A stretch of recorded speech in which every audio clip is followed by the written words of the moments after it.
लेकिन आज हम लोग कहते हैं कि राम राज आ जाए, राम राज आ जाए, राम राज आ जाए, लेकिन उसमें छल कपट नहीं था।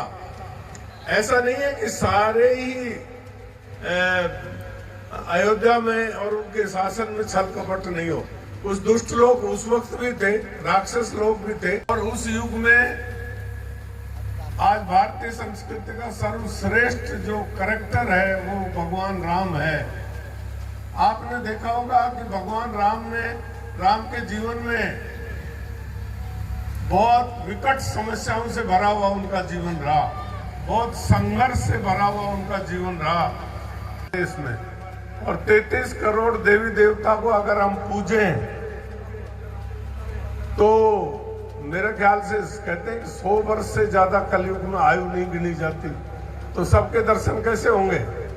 तो इसका भी एक किस्सा है कि जब पार्वती जी, महादेव जी ने, जब ब्रह्मा जी ने जब ये परवान जारी किया कि ये सृष्टि की रचना तो हमने कर दी और इनको कंट्रोल करने के लिए, इनको शक्ति देने के लिए 33 करोड़ देवी देवता होंगे, तो पार्वती जी को ये पूजेंगे।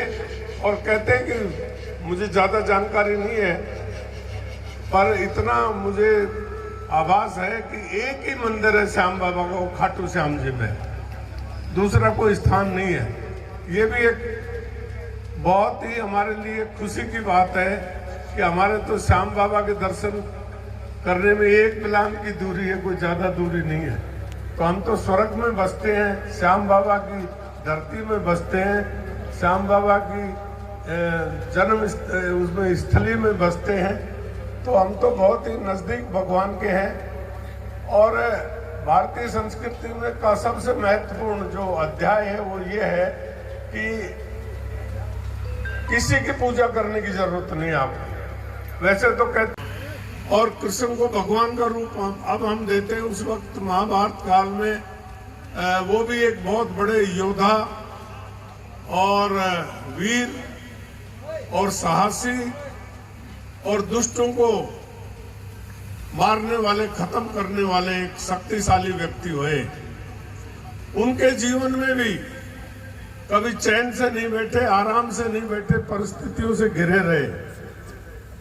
तो ये पूरा जो धार्मिक आयोजन है ये इस बात को दर्शाता है कि दुखी मत हो कोई भी।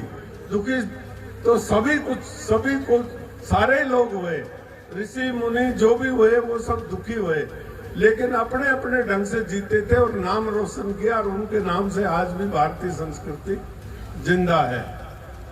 इसी कड़ी में हमारे श्याम बाबा, ये भी एक इतिहास की बात है कि श्याम बाबा की जो जन्म हुआ श्याम बाबा का, ये कहते हैं कि पांडु परिवार में इनका जन्म हुआ। पांडु परिवार में इनका जन्म हुआ और फिर इनको भी बहुत संघर्ष करना पड़ा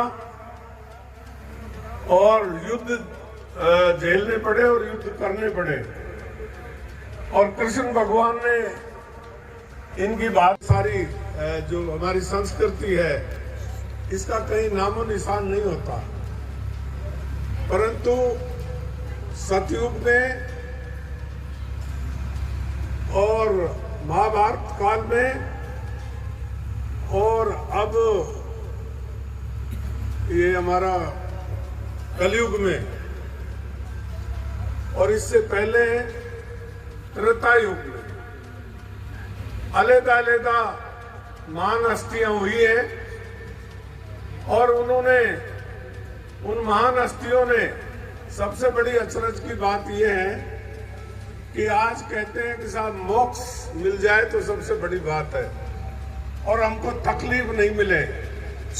लेकिन सतयुग की बात अगर हम छोड़ दें, कहते हैं सतयुग में तो सिर्फ ऋषि मुनि, जैसा कि हमारे वेद और पुराणों में लिखा है कि उस वक्त कोई ग्रस्त तरह का कोई तरीके से कोई सिस्टम नहीं था। सब ऋषि मुनि लोग होते थे, तपस्या करते थे और हजारों घोड़ों का बल एक व्यक्ति में होता था, बहुत बड़ी शक्ति थी। उसके बाद धार्मिक आस्था का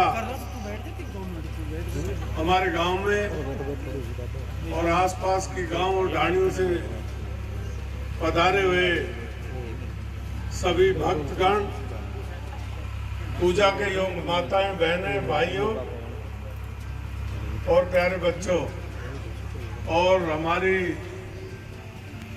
ये जो धार्मिक आयोजन है इसमें भाग ले रहे सभी माननीय कलाकारगण और उनकी टीम के सभी सदस्य और हमारे आयोजक श्री राधे श्याम जी और उनका परिवार, सचमुच मैं आप सबका हृदय से बहुत आभारी हूँ। आपने इस बहुत ही सुंदर और खूबसूरत आयोजन में मुझे भी शरीक किया, मुझे बुलाया। मैं आयोजकों का हृदय से आभारी हूँ। हमारे देश में, हमारी भारतीय संस्कृति में देवी देवताओं का धार्मिक आयोजनों का बहुत बड़ा महत्व है। दुनिया के जितने भी धर्म हैं वो सब लिखित में हैं, उनका इतिहास है, परंतु भारतीय संस्कृति में, सनातन धर्म में इसका कोई इतिहास लिखित में नहीं है। अगर रामायण और महाभारत नहीं हो तो मैं समझता हूं कि स्त्री की कदर होगी तो वहां साक्षात लक्ष्मी निवास करती है, साक्षात लक्ष्मी निवास करती है। जिस घर में कलह होगा और माता बहनों की तरफ कोई ठीक दृष्टि से नहीं देखेगा या उनके साथ झगड़ा करेगा, खासतौर से दारू पीने वाले भाइयों से मैं निवेदन करता हूं कि जाते थाली में फेंक दो न तारो बेड़ो ही गर्क हो जाएगा। सही बात है। सबसे बड़ा शराब प्रत्यक्ष में आज कोई देवी देवता कौन है कौन नहीं हमने नहीं देखा, पर जिंदा देवी देवता यही है जिनके हम रोज दर्शन करते हैं। ये जिंदा देवी देवता है, इनको आप प्यार से पूजा करो, इनको इज्जत करो तो निश्चित तौर पर बरकत होती है, घर में बरकत होती है, किसी भी चीज की कमी नहीं होती और घर प्रसन्नता से रहता है।